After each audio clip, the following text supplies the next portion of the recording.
কোৱেশ্যনটো আছিলে যে এইটো 80 লাখৰ কথা 80 লাখ এতিয়া আপুনি কওক ইয়াত 5 জন মানুহ আছে আৰু আপুনি পিছত কৈ যাব 10 জন মানুহ আছে যুক্তি আছে নেকি আৰে কি বেচিছত আপুনি কৈছে 80 লাখ কিন্তু তেওঁৰ চিঠিটো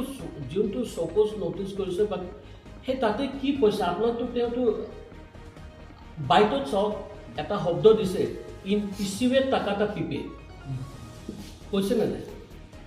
তো আপোনাৰতো মই কৈ আছোঁ না বাইটতে গোটেই আনচাৰটো আছে আকৌ কৈ আছে কোৰ্টত এফিডেভিট দিছে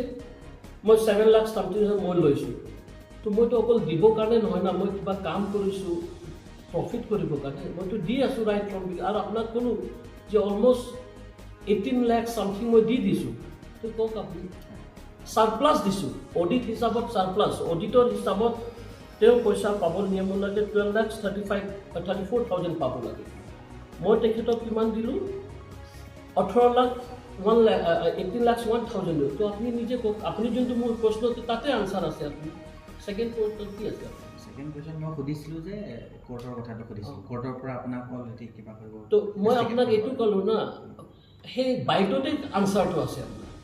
কোৰ্টৰ পৰা কি আচলতে অৰ্ডাৰটো কি দিছে আপোনালোকে চাওক কোৰ্টৰ অৰ্ডাৰটো এতিয়া মইতো ক'লেতো আপুনি মোৰ কথা মুখেদি আপোনালোকৰ ৰাইট হ'বতে লাগে আপোনালোকে মিডিয়া মানুহ ওলাই ল'ব পাৰে ভাৰ্ডিক্ট কি আছে বা মোক মই কথাই কৈছোঁ মইতো আপোনাক কৈ দিলোঁ অলপ যে কোৰ্টৰ কি বস্তু আছে তাতে শ্লোগানত লিখা আছে কিবা যে হাইকোৰ্ট মই ক'লোঁ নহয় মই ইমান ডাঙৰ মানুহ নহয় যে হাইকোৰ্টক কণ্টেম কৰিম বুলি হাইকোৰ্টে কি ভাৰ্ডিক্টটো দিছে সেই ভাৰ্ডিক্টটো আপোনালোকেও লাগিলে মোৰ পৰা কপি ল'ব পাৰে বা কিন্তু হাইকোৰ্টৰ ভাৰ্ডিক্ট হ'লে মোক কেতিয়া মই কিক আউট কৰি দিলে হয় ইয়াতে এডমিনিষ্ট্ৰেশ্যনে মোক তেতিয়াহে কিক আউট কৰি দিলে হয় মই হাইকোৰ্টক চেলেঞ্জ কৰিব নোৱাৰোঁ না দাদা হাইকোৰ্টক মই কৈ আছোঁ না আপোনালোকে বাৰ বাৰ মই যে সেই বাইট যোনটো ডিফাৰেণ্ট বাইট তাতে গোটেই আনচাৰটো আছে আৰু মই ইমান ডাঙৰ মানুহ নহয় যে হাইকোৰ্টৰ অৰ্ডাৰ চেলেঞ্জ কৰিব হ'লে মই সুপ্ৰিম কোৰ্ট যাব লাগিব সেইটোৱে হ'ব সেইকাৰণে হাইকোৰ্টত চিম্পল আপোনাৰ ইমান লং 3-4 পেজৰ চিম্পল কনক্লুজন দিছে anything should be in accordance with law that means কৈছে if you have any grievances you go' to court file a civil আপোনালোকে বাৰে বাৰে ৰিকুৱেষ্ট কৰিছিলে যে এইটো ওৱান ছাইডেড হৈছে সেইকাৰণে মই ক্লেৰিফিকেশ্যন মানে ইমান দিব বিচৰা নাই since মানে মেটাৰটো কোৰ্টত ছাবচিডাইজ হয় বাট এনিৱে মই ব্ৰিফ অলপ দি দিওঁ আপোনাক এই হোটেলখন মই এগ্ৰিমেণ্ট কাউন্সিলৰ লগত কৰিছোঁ ডিচেম্বৰ 2017 এক বছৰটো মোক কনষ্ট্ৰাকশ্যনতে লাগিব 2019 ফেব্ৰুৱাৰীত মই সেইখিনি ৰিজৰ্টখন অপেনিং কৰিলোঁ 2017 মই এগ্ৰিমেণ্ট কৰিলোঁ এক বছৰ পূৰা লাগি গ'ল 2019 ফেব্ৰুৱাৰীত মই ইনগ্ৰেট কৰিলোঁ ৰিজৰ্টখন আমাৰ মাজত এগ্ৰিমেণ্ট এটা হ'ল এগ্ৰিমেণ্ট মাজত মোক প্লটটো তেওঁলোকে হেণ্ডঅভাৰ কৰিলে তাৰপিছত মই আপোনালোকক চেনেলক মিডিয়াক মই বিহু শুভেচ্ছা জনাইছোঁ আপোনালোকৰ পৰিয়ালক যোনে ধাৰণা বহি আছে তেওঁলোককো বিহু শুভেচ্ছা জনাইছে তেওঁলোকে আৰু মষ্টলি মই ক'ব লাগে যে এডমিনিষ্ট্ৰেশ্যনক মই বহুত থেংকফুল আছোঁ যে এডমিনিষ্ট্ৰেশ্যন টাইম টু টাইম যেতিয়া মই অপেনিং কৰিছিলোঁ at the time was also' health secretary আছিলে SP আছিলে আৰু আপোনাৰ ডিপ্টি কমিশ্যনাৰ আছিলে তেওঁলোকে আছিলে সেইটো টাইমত আমি অপেনিং স্মুথলি চলি আছিলে এবাউট এগ্ৰিমেণ্ট মই আপোনালোকক ক'লোঁ মেটাৰটো ছাবচিডাইজ আছে কোৰ্টত এইটোও জানে আপোনালোকে in meantime on last দিছ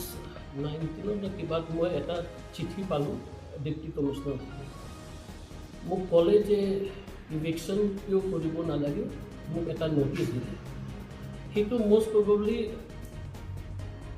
HIDCয়ে চাগে এটা ৰিপ্ৰেজেণ্টেশ্যন দিছে DCয়ে মোক ন'টিছ দিছে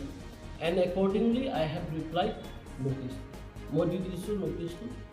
DCয়ে মেমে এটা হেৰি ফিক্স কৰিছে হিয়াৰিং ডেট ফিক্স কৰিছে সেইমতে মোৰ লাৰ্ণেড এডভকেট লগত আমি যোনটো হিয়াৰিঙৰ ডেট আছে গোটেই তথ্যটো দিম। তাৰপিছত আপোনালোকেতো নিজে কভাৰিং কৰিছে, আপোনালোকে চবেই নিজে জানি আছে। সেই বাইকখন যেতিয়া আপোনালোকে দেখিব নহয়,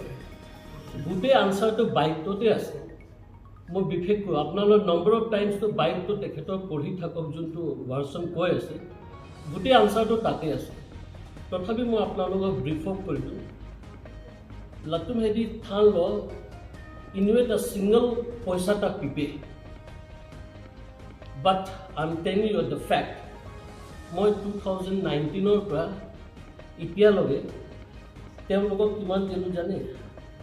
18,51,755।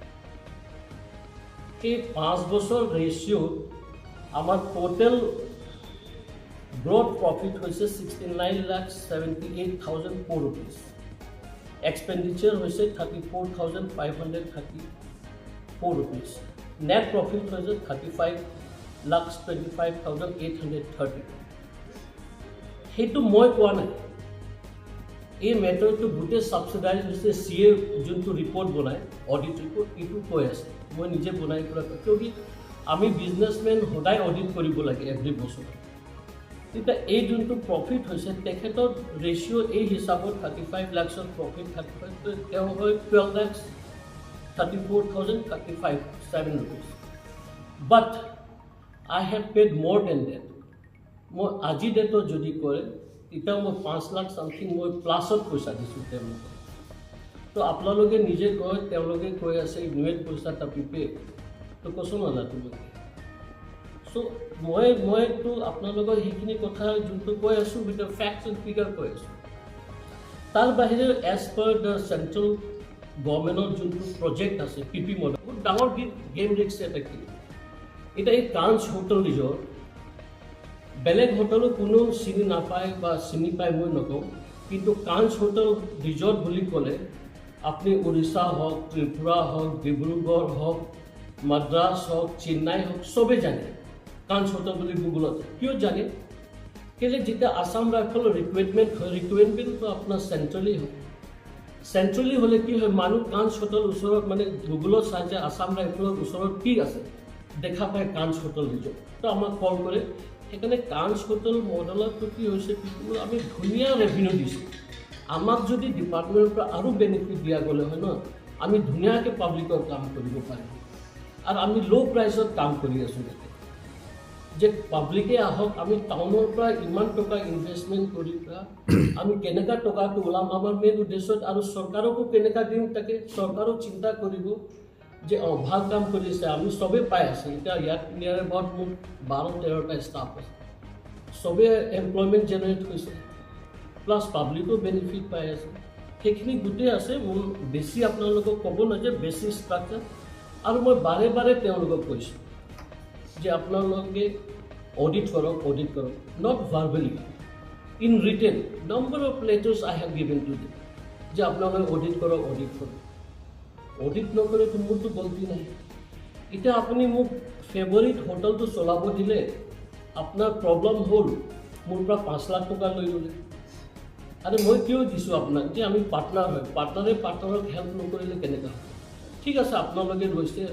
আমিতো জানো যে আপোনালোকে এডজাষ্টমেণ্ট কৰিব বা কিবা কৰিব, সেইখিনি তেওঁলোকৰ মেটাৰ। সেইকাৰণে মই বাৰে বাৰে কৈছোঁ, বাইকখন আপোনালোকে দেখিলে বাইকখনত গোটেই মেটাৰটো ওলাই যায়, বাইকখনৰ ভাৰ্চন কি হৈছে, কি হোৱা নাই, গোটেই মেটাৰটো ওলাই যায়। তাৰপিছত আৰু এটা পইণ্ট আছে, আপোনালোকে হোল্ডিংছত দেখিছে হাইকোৰ্ট। আৰে অশোক গুপ্তা ইমান ডাঙৰ মানুহ হৈ যোৱা নাই যে হাইকোৰ্টক ডিছঅনাৰ কৰিব। আমি হাইকোৰ্টৰ হিচাপ মতেতো চলি আছোঁ ইয়াতে। হাইকোৰ্ট না মোকো ৰায় দিছে, না তেখেতেও কৈছে। হাইকোৰ্টে এটা কথা কৈছে জাজমেণ্টত, everything or anything will be in accordance with law', আৰু একো কোৱা নাই তাতে। তো সেইকাৰণে মই আপোনালোকৰ মিডিয়াত মানে এইটোৱে ক'ব বিচাৰিছোঁ যে আপোনালোকে কৈ আছিলে, মই আপোনালোকৰ চিম্পুল এটা কনক্লুজন, মই বেছি নকওঁ, কেলৈ কি মেটাৰ ইজ অলৰেডি ছাবচিডাইজ ৰিপৰ্ট আৰু এইটো ভালো নহয় মেটাৰ। আৰু চাওক, মই আজি মাৰ্চলৈকেও পইচা দি আছোঁ। এই মাৰ্চত আপোনাৰ যোনদিনাখন হেৰি ষ্ট্ৰাইক সেইদিনাখন হৈছিলে, সেইদিনাখন মই 50,000 দিলোঁ, জানুৱাৰী ফেব্ৰুৱাৰী মাৰ্চত। কিন্তু তেওঁৰ চিঠিটো কোনো ইলেক্ট্ৰনতে ছিংগল পইচা একো পইচা দিয়া নাই সেইকাৰণে এইবিলাক ফেক্ট এণ্ড ফিগাৰ্ছ আছে আৰু তেওঁলোকৰ মিটিঙত কি হৈছে যে ইউনিলেটাৰেল মিটিং কৰিছে মাজত আপোনাৰ 161 বৰ্ড মিটিং হোৱাৰ পিছত তাৰ মাজত লাষ্ট 71 বৰ্ড মিটত এই ৰেজুলেশ্যনটো হৈছে যেতিয়া আমি কোৰ্টত এগ্ৰিমেণ্ট কৰিছোঁ তো মই চিম্পল কওঁ যে এগ্ৰিমেণ্ট যেতিয়া কৰিছোঁ তো মিউচুৱেলি এমেণ্ডমেণ্ট হ'ব লাগে আপুনি ওৱান পক্ষ মোক নামাতাকৈ আপুনি কৈছে যে ৰিভিউ মিটিং হ'ব মই ৰিভিউ মিটিঙৰ ৰিপ্লাই দিছোঁ আপোনালোকক যে যেতিয়া মোৰ কাঞ্চ হোটেল এজেণ্ডা যেতিয়া আহিব তো মোক ইনক্লুজন কৰিব মই মোৰ গ্ৰিভেঞ্চেছটো ক'ব পাৰিম কিন্তু আপোনালোকেতো মোক নামাতা নাই আপোনালোকে নিজে কৰি মেলি প্ৰায় সেইখিনি কৰি দিছে মইতো জানো যে it is not applicable as per law মোকো দিয়ক মোৰো মানে গ্ৰিভেঞ্চেছটো কিহৰ কাৰণে আৰু আপোনালোকে কৈ আছে আমাৰ মানুহ নাই অডিট কৰিবৰ কাৰণে ঠিক আছে মানুহ নাইতো আমি কি কৰিব লাগে আমাক বাই লেটাৰ জনাওক আপুনি কৈ আছে বাইকত যে এক পইচাও দিয়া নাই মই বাৰে বাৰে কৈছোঁ যে 5,000 2,000 আৰু মুখেদি ক'লে নহয় না গভৰ্ণমেণ্টে বাই লেটাৰ জনাওক যেনেকৈ মই আপোনাক জনাইছোঁ যে আপুনি অডিট কৰক আপুনিতো অডিট নকৰে তো মই আপোনালোকক এইটোৱে কথা কৈছোঁ যে মই পিচফুল আপোনালোকক ছাৰ্ভিচ দিব বিচাৰিছোঁ পাব্লিক থ্ৰু দিছ কাঞ্চ এণ্ড হোটেল